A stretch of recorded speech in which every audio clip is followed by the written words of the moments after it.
Well, where the love came from? Well, when Barbaro won the Kentucky Derby in 2006, I'm from Louisville, so my first Kentucky Derby was Barbaro.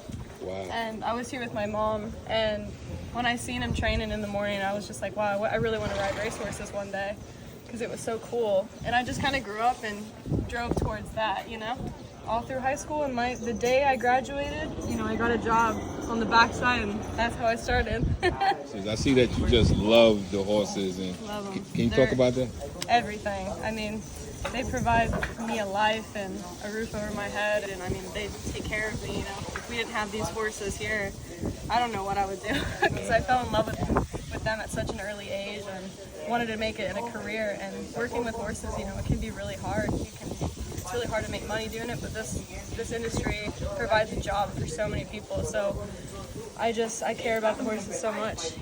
They're so sensitive and so emotional, and they're just like humans. They're really nice to connect with. They're like therapy. There's a horse named Hot Blooded that I used to gallop, and when I galloped him to his first stake race, it was like a feeling, like unmatched feeling. I was just like emotional, crying. That first win as a rider, like in a stake race, is like a really big deal. So it just feels good when horses that you work really hard with and start really young and work all the way up, and then watch him win. That feeling is like unmatched. And then Zendon winning in Dubai, he was a really special horse, and we really missed that horse. So that was another really special horse for us. I missed him too. If they got young girls watching and want to get involved, what advice would you give them? Oh geez, I'd say never give up. It's a tough sport, and it definitely will knock you around a lot, and it's not easy. But if you have a goal in mind, it's never too far away. It's not impossible. Like, I thought this was impossible for me. I used to come here every time during Derby time and watch people gallop these horses, and I was like, I don't know if I can do that. Like, I want to. It's my dream, but I don't know if I could do it.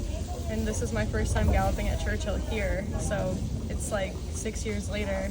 Wow. So nothing is impossible if you really want to do it. You have to just really keep pushing through a lot of tough moments, tough times, and you'll be able to do it. How that came about that you got to gallop this year? Well, I was living in Florida, and I was working for Brendan, and they send the horses up here to Kentucky during this time of the year, and so they needed a rider, and I was like, you know what? That's home for me, and I've never got to gallop there before, so I'm going to give it a try. And I just came up here with them, and I love it so far. I love it. And Derby week.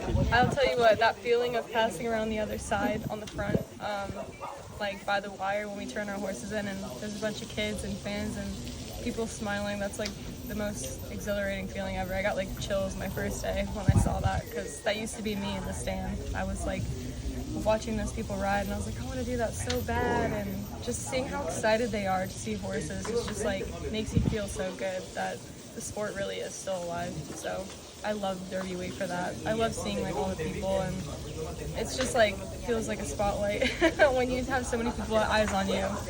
It's pretty cool. It's amazing.